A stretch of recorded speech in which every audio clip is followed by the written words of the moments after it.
Assalamualaikum warahmatullahi wabarakatuh. Selamat pagi semuanya. Apa kabar semua? Semoga kalian semua selalu dalam lindungan Allah Subhanahu wa taala. Amin amin ya robbal alamin. Yang terhormat Bapak Arif Abdul Haq SSI MPD dan teman-teman yang kami banggakan, kami dari kelompok 5 akan mencoba mempresentasikan materi mengenai pengadaan pendidik dan tenaga kependidikan. Sebelumnya, perkenalkan anggota kelompok 5, yaitu Iis Solihat, Syifa Ussudur, dan Uswatun Hasanah. Dalam materi pengadaan pendidik dan tenaga kependidikan ini, di dalamnya akan membahas tentang pengertian proses pengadaan pendidik dan tenaga kependidikan, pendayagunaan pengadaan pendidik dan tenaga kependidikan, pemberian kompensasi pendidik dan tenaga kependidikan, dan peningkatan kualitas pengadaan pendidik dan tenaga kependidikan. Oke, materi yang pertama akan disampaikan oleh Uswatun Hasanah. Oke, materi pertama yaitu pengertian proses pengadaan pendidik dan tenaga kependidikan. Proses pengadaan pendidik dan tenaga kependidikan adalah suatu proses kegiatan mengusahakan calon pegawai yang tepat sesuai dengan persyaratan yang telah ada ditetapkan dalam klasifikasi jabatan. Kemudian tujuan tenaga kependidikan ini yaitu memungkinkan organisasi mendapatkan dan mempertahankan tenaga kerja yang cakap, bermotivasi, dan dapat dipercaya. Kemudian meningkatkan dan memperbaiki kapasitas, mengembangkan sistem kerja dan kinerja tinggi, mengembangkan praktik pengelolaan yang berkomitmen, dan menciptakan iklim kerja.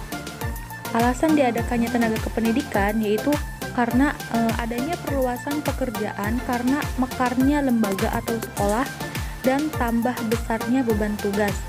Kemudian ada mutasi pegawai. Nah, dari kedua alasan itu mengakibatkan adanya kekurangan dan kebutuhan pegawai atau biasa disebut dengan formasi. Oke, selanjutnya yaitu pendayagunaan pengadaan pendidik dan tenaga kependidikan. Salah satu dokumen fisik standar pengelolaan ialah dokumen pendayagunaan pendidik dan tenaga kependidikan sekolah dengan tujuan agar wawasan atau keahlian guru terus berkembang seiring dengan kemajuan zaman. Adapun program kegiatan dari pendayagunaan pengadaan pendidik dan tenaga kependidikan ini, yang pertama pembagian tugas, yang kedua sistem penghargaan, yang ketiga pengembangan profesi, yang keempat promosi dan penempatan, dan yang terakhir yaitu mutasi. Pembahasan selanjutnya yaitu pemberian kompensasi pendidik dan tenaga kependidikan. Pada pembahasan kali ini kita akan membahas pengertian kompensasi, tujuan pemberian kompensasi pendidik dan tenaga kependidikan, jenis dan asas kompensasi, serta sistem kompensasi pendidik dan tenaga kependidikan. Pengertian kompensasi. Kompensasi merupakan sesuatu yang diterima karyawan sebagai balas jasa atas kontribusinya kepada perusahaan atau organisasi. Dalam pendidikan, kompensasi merupakan biaya pengeluaran bagi lembaga pendidikan yang dikeluarkan sebagai balas jasa pada pendidik dan tenaga kependidikan atas pengorbanan sumber daya berupa waktu, tenaga, dan pikiran, serta kompetensi yang telah mereka curahkan selama periode tertentu sebagai sumbangan pada pencapaian tujuan organisasi dan diterimakan karyawan atau pendidik dan tenaga kependidikan sebagai pendapatan yang merupakan bagian dari hubungan kepegawaian yang dikemas dalam suatu sistem imbalan jasa. Tujuan pemberian kompensasi pendidik dan tenaga kependidikan dibagi menjadi 6. Yang pertama yaitu memperoleh sumber daya manusia yang berkualitas. Lalu yang kedua yaitu mempertahankan karyawan yang ada. Yang ketiga menjamin keadilan. Yang keempat mengendalikan aturan biaya. Yang kelima mengikuti aturan hukum yang berlaku. Serta yang keenam meningkatkan efisiensi administrasi. Selanjutnya yaitu jenis dan asas kompensasi. Jenis kompensasi secara garis besar dibagi menjadi dua, yaitu kompensasi finansial dan kompensasi non-finansial. Kompensasi finansial adalah bentuk kompensasi yang dibayarkan kepada karyawan dalam bentuk uang atau jasa yang mereka sumbangkan pada pekerjaannya. Kompensasi finansial ini dibagi menjadi dua macam, yaitu kompensasi langsung dan kompensasi tidak langsung.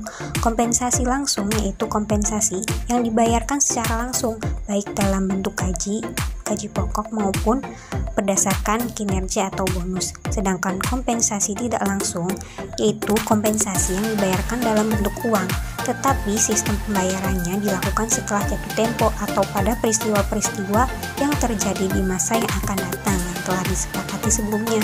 Kompensasi tidak langsung ini diberikan dalam bentuk tunjangan seperti asuransi, liburan atas biaya perusahaan, dan dana pensiun.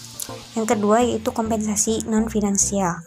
Kompensasi non-finansial ini adalah imbalan yang diberikan bukan dalam bentuk uang, tetapi lebih mengarah pada pekerjaan yang menantang, imbalan karir, jaminan sosial, atau bentuk-bentuk lain yang dapat menimbulkan kepuasan kerja.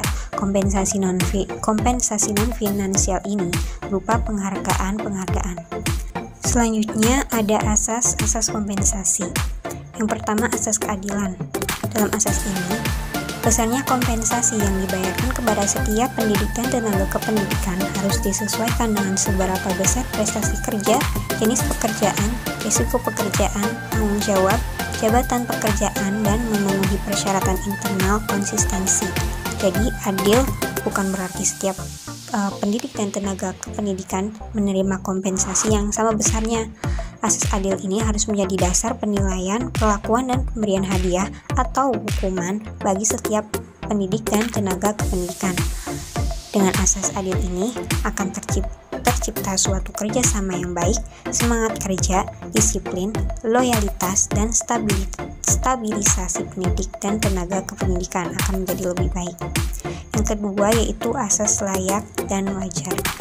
Dalam asas ini, kompensasi yang diterima oleh pendidik dan tenaga kependidikan dapat memenuhi kebutuhannya pada tingkat normatif yang ideal. Tolak ukur layak berarti relatif. Penerapan besarnya kompensasi didasarkan atas batas upah minimum pemerintah dan eksternal konsistensi yang berlaku.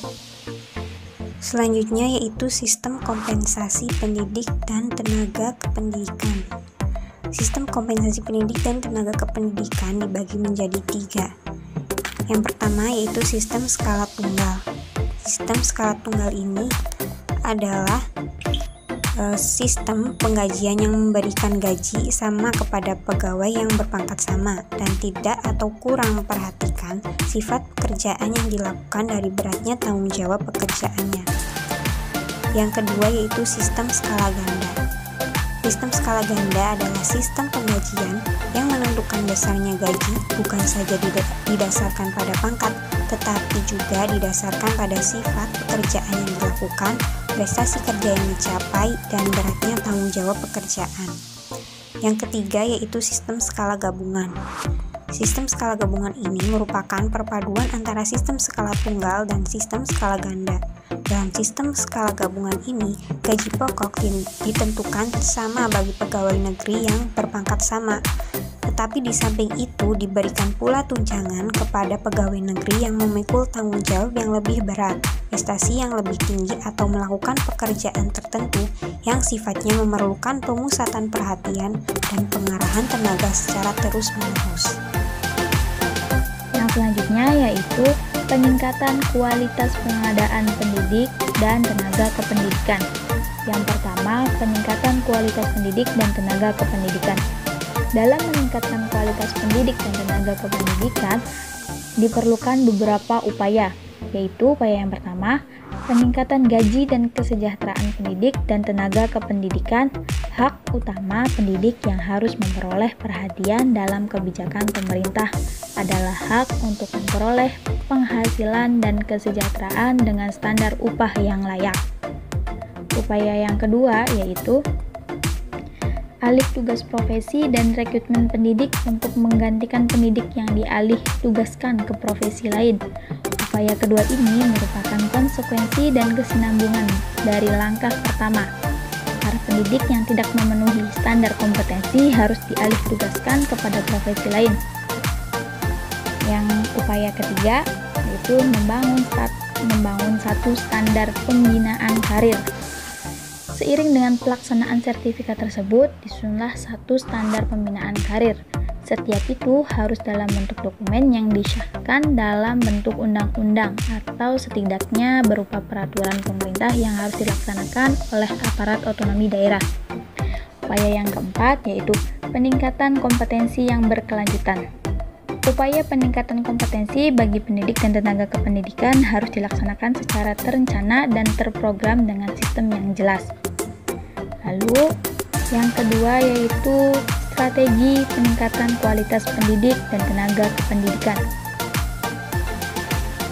Secara umum, terdapat beberapa langkah strategi yang dapat diimplementasikan dalam lingkungan kependidikan dengan tujuan bahwa peningkatan kualitas pendidik dan tenaga kependidikan akan berhasil melalui strategi-strategi berikut.